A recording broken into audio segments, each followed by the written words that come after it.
Detroit Lions fans, man, I've got a banger of a video for you today. Dan Campbell just made the boldest move of his coaching career yet. John Morton is out as the play caller. Dan Campbell is in. And what happened next, or just a few days ago against Washington, was nothing short of explosive. But here's what nobody's talking about, and we're going to get into that right now.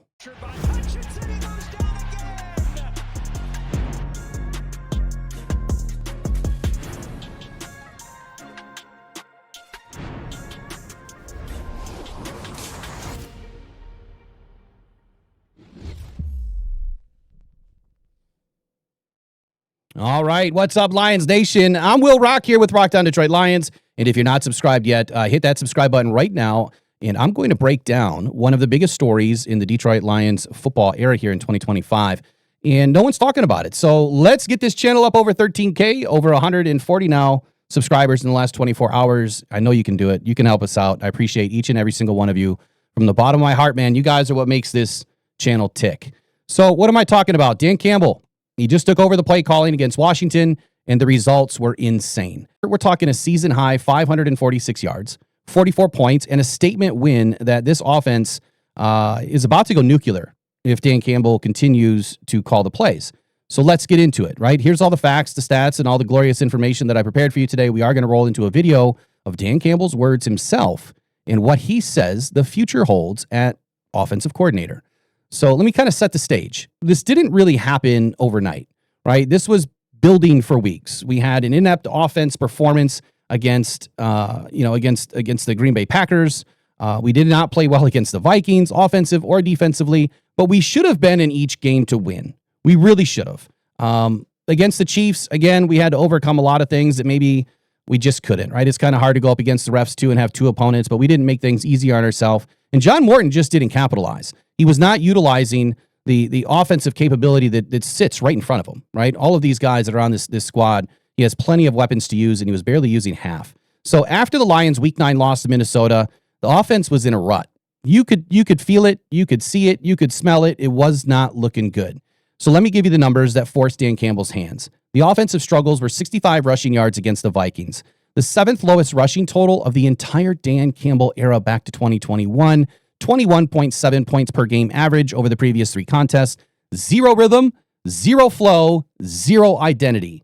John Morton was calling plays, and it just wasn't working. The offense looked stagnant, predictable, and way out of sync, and Dan Campbell mentioned that himself. But here's what Dan Campbell said right after the Vikings loss, and I believe that a lot of this is key. It was kind of setting the stage to where we are today, but here's his quote. He says, yeah, I mean, look, I know this. It's something where, okay, man, you go into the bye and you look at a few things, and then we make a couple of tweaks and come out and you're like, eh. So I don't know if concern is the right word, but we got to clean it up. We got to find the right balance there to help us convert. We probably got to do a couple of things a little different. Well, what was my translation after that game on Monday morning? Well, I simply said that Dan Campbell knew that changes were coming. It's not something that he was pondering in the last 12 hours. It's something that he's probably been battling with for 3 or 4 weeks, probably since the Chiefs game, honestly. Campbell knew this was happening. He just wasn't ready to say it publicly just yet. You fast forward to this Washington game. Again, he makes the call. He's taking over play calling duties. John Morton is still on the staff, but he's no longer calling the shots. And what happened next? Well, pure offensive domination. Let me paint you a picture of what Dan Campbell's play calling looked like in his debut. I know I've already given you the numbers once, but I'm going to give it to you again. 546 total yards, season high. 44 points scored, most productive offense output in weeks. Scored on every single drive, but the final possession of the kneel down for victory formation. Jahmyr Gibbs, what did he have? 190 all-purpose yards, over 140 on the ground, like 70, 80 through the air. I mean, incredible game. David Montgomery, 15 touches. Jahmyr Gibbs, 15 touches. How about Jamison Williams being the leading receiver for the first time this season, scoring a touchdown, over 100 yards on the day? But let me say it again. The Lions scored on every single drive. That's not just good play calling. That's elite play calling. What changed? Here's what changed. The aggressive mentality of Dan Campbell's bite the kneecaps philosophy, right? Full display. Fourth down attempts, check. 2 for 2. Downfield shots, check. This was the Dan Campbell that we know and love. This was Ben Johnson 2.0, of his offense that had us in a rhythm, right? The second biggest thing, we're back in rhythm. There was tempo. There was flow to this offense. It operated with better rhythm and tempo than we've seen all season. Well, maybe since the Bears game. But they were keeping Washington's defense off balance. They couldn't do anything to stop us. We moved fast. We executed with tempo at a high level. Third thing, the personnel usage totally changed. Amon-Ra St. Brown, Jamison Williams, Sam Laporta, David Montgomery, Jahmyr Gibbs, all of them made significant contributions in this game, something that we haven't seen in several weeks.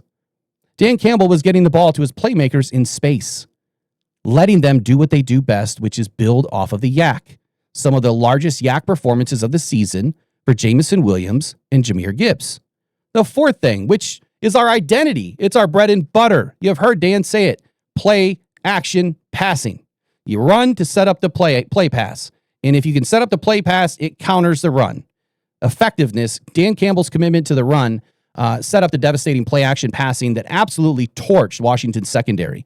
This is what the Lions do well. This is what the offense is supposed to look like. And finally, the fifth thing, red zone execution. The Lions finished drives with touchdowns instead of settling only for field goals. That's the difference between a good offense and an elite offense. Yes, we did kick a field goal under the red zone. I probably wouldn't have, but Dan Campbell wanted to win this game, and he was not going to go away miscalculating a decision and having to pay for it later. In Dan Campbell's own words after the game, here's what he had said. Let's try something a little bit different. Look, I know what I want to do. I know how I want to do it. When you're the head coach and you know how you want it to look, it's one thing to kind of say how you want it to look, but it's hard to crawl into my head. I just don't know I have a good feel, or I just know I have a good feel of our players, and I know what we're capable of. That right there tells you everything, right? Dan Campbell couldn't get Morton to execute his vision. So he took matters into his own hands, and the results, well, undeniable. Dan Campbell's commitment the rest of the season. What is it? Where is it going from here? That's probably the biggest question that everyone's wondering, and it hasn't been answered. Or has it? Well, it has. And now here's the big news that is about to drop. Dan Campbell has now confirmed he will continue to be calling plays for the remainder of the 2025 season. This isn't a one-game experiment. This isn't a temporary fix. This is the new reality for your 2025 Detroit Lions. Dan Campbell has essentially said, and I'm paraphrasing, I'm the head coach. I know this offense better than anyone else, and I'm taking full control. Well, let's listen to Dan Campbell and where he mentions exactly this. And you have to pay attention to the nuance of the question that is going to be asked of Dan Campbell and how he answered it. Talking to Lions head coach Dan Campbell. Dan, you and your reading glasses were the talk of the city on Sunday.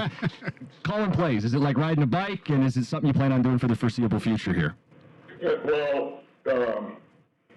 Yeah, I joke in the fact, I swear I can see like an eagle from a mile away. But you put it about a foot in front of me, and I might as well be blind. I'm sure we can all can relate to that. But some of it is, yeah. I mean, there's a feel to it. Look, it felt right. There's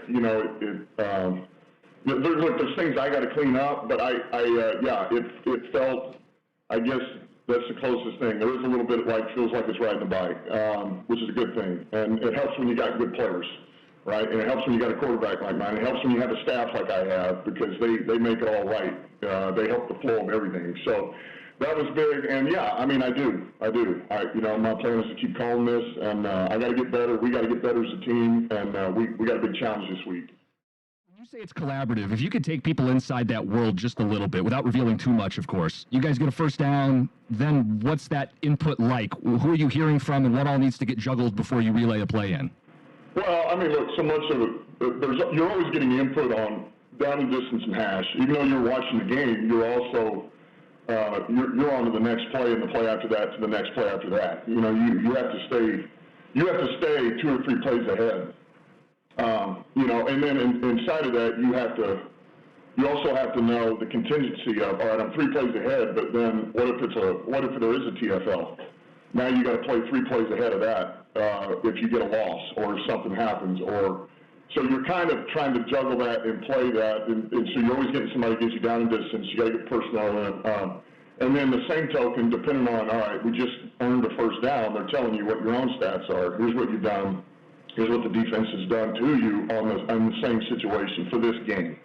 And so a lot of it is in-game, okay, these are the adjustments that are going on during the game. We have a good idea going in what they're giving us, right? That's why you build the plan the way you do.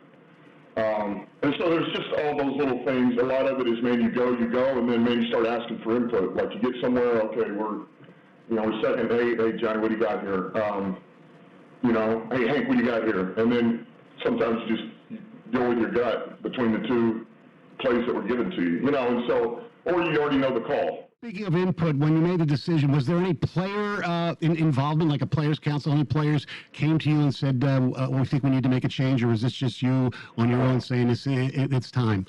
Yeah, no, nothing like that happened. It was just me. What would you say, how'd you describe your connection with Jared Goff? Because everybody focuses on play caller and quarterback and how important that relationship is. How in sync are you guys?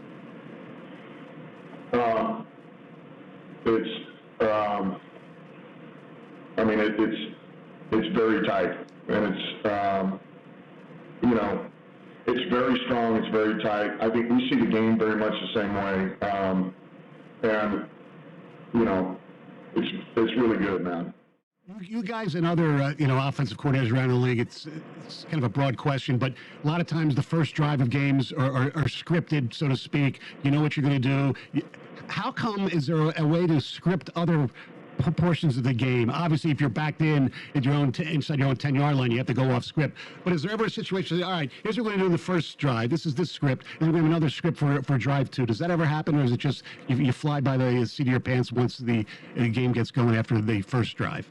Yeah, I think a lot of it is you just go with the flow after that. I think that's what you're getting in your thoughts for the second, but when you go into those games, you're walking through those plays. Here's guys, this is what we're going to do. Yes, it is scripted for the most part. Now, if we get off of what you hope is in the plan of what you're doing, we're going to continue to gain yards. So these are the plays we're going to play, and blah blah blah. And so you walk through those, but you don't walk through another segment of them. We've done here. Ben used to script second half plays.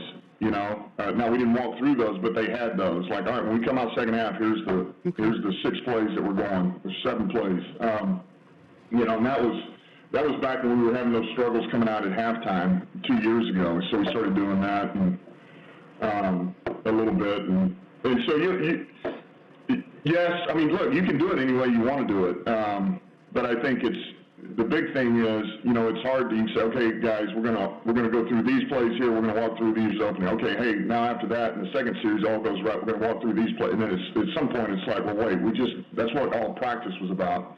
We just went through all these plays, man. Preparing for the game. So, but you can do it any way you want, Stoney. So you heard it, right? What does this mean now for Johnny Morton? His future with the organization is now in serious doubt. Here's what Dan Campbell was asked. He was asked a couple of things. And number one, it was, when did the decision happen to call plays? He said it was, pretty much right after the game. But we had spoke about this yesterday on the morning show. Did the players come to Dan and say, hey, there was a problem? And the answer was no. He made this decision on his own, which, again, I think is a paramount decision. Obviously, it's something that he needs to do for himself. Maybe paramount's the wrong word, but the fact that they did or didn't, we probably will never know. I don't think Dan Campbell would ever throw his players under the bus or pit the players against John Morton. So whether there was conversations or not, we'll just kind of leave that up to imagination. But then he was asked, about his relationship with Jared Goff, and you could hear just how emotional Dan was getting at saying how important, and how incredible that relationship is. Dan absolutely loves his players, man, and he does not want these guys to fail. He doesn't want these guys to fail because of his decisions or his coaching moves or the guys, the coaches that he brings in. And that is why Dan Campbell is doing this. But when he was asked, is this something that they were going to do for the future? Is this something that Dan was going to continue to do? He deflected, right? He started talking about something else. And at the very end of answering that question, he says, and yeah, I do. I am. He's going to be, and now it's paraphrased, that he's going to be calling plays for the rest of the season. For at least right now. That's what Dan Campbell is telling us. John Morton's job is in serious doubt. I don't think that that's a secret. I think everybody understands that. He's still on the staff. His primary responsibility was stripped away of calling plays. Don't be surprised when the Lions are looking to 2026 for a new offensive coordinator. We've already laid out Brian Daboll. I'm going to talk about Hank Fraley today. We're also going to be getting into Scotty Montgomery. Those are the three lead horses for me, and there's one very clear winner right now. And I believe that's Hank Fraley, but I'm not stepping away from Scotty Montgomery totally. But I do believe that Hank Fraley has the makeup, and after everything that I prepared to talk about with Hank Fraley, I think that you're going to like the pick too.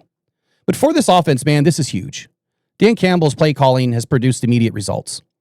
If he can sustain this level of production, the Lions offense could be the most dangerous in the NFL down the stretch, the most important stretch where we need to be playing the best football we can into January. For the Super Bowl run, the Lions are right now, they're 6-3. They're in a perceived championship window. Dan Campbell taking over play calling could be the difference between a playoff appearance, not just a win, but even making it to the playoffs, and a Super Bowl championship. Could you imagine for a moment that Dan Campbell takes over plays and runs this team to the Super Bowl and brings home the Lombardi? Oh, that statue will be built within 2 years. I guarantee it. It'll be right next to Barry Sanders. This is a head coach who's willing to make all the bold decisions, take the risks. Whatever he needs to do, he's going to do. That's the kind of leadership that will win championships in Detroit. Sitting atop the NFC now by default, like I'm not going to get overly excited about one game. And yeah, they just got more dangerous. But I want to hear from you. My question, number one, would be, do you think that Dan Campbell should continue calling plays for the rest of the season? Or should he get it back to John Morton after he shows Johnny what needs to be done? These are the plays that we need to call. This is the order and the rhythm and that they need to be called in. Maybe Johnny didn't do enough tape review. So that's my first question. Question number two, would love to know in the comments below. If the Lions move on from Johnny Morton in the offseason, I think it's going to happen. Who should they hire as the next offensive coordinator? Is it Brian Daboll? Is it Hank Fraley? Is it Scotty Montgomery? Or is it somebody else? I don't know about you, but I feel pretty comfortable with the internal hire. We've seen just how well that has worked out for Calvin Shepard, and Hank Fraley has been with this team for 8 seasons. He's been coaching for 13 plus years. He has 10 years of playing center at an elite level. And when I get into the next segment on Hank Fraley, you're going to hear how impressive this man is. So drop your answers in the comments below. I'm reading every single one, and I'm going to respond to every single one that has the best take of the day, and I'll be highlighting it later this week. Here's my take. Dan Campbell calling plays is the best thing that could have happened to this offense. He knows his players, he knows his system, and he's not afraid to be aggressive. If he can sustain this level of production, the Lions are absolutely going to the Super Bowl. Mark my words today on November 12th, 2025. They will be going to a Super Bowl this season as long as Dan Campbell can sustain. That's the story. Lions Nation. Dan Campbell took control of the offense exploded. And this team just became even more dangerous. I think that those are the few things that we need to grasp in this moment. And if you enjoyed this breakdown, smash that like button right now, subscribe to the channel, and hit that notification bell so that you never miss a video or a live stream. We're covering the Lions now through the Super Bowl run each and every day, Monday through Friday, 8 a.m. to 10 a.m. on the Rise and Grind Morning Show. And of course, you get your videos sprinkled throughout the 365 days we're doing this. And you don't want to miss a second of it. I'm Will Rock. This is Rock Down Detroit Lions. Let's go One Pride, baby. We'll see you guys in the next one. Bye-bye. Pressured by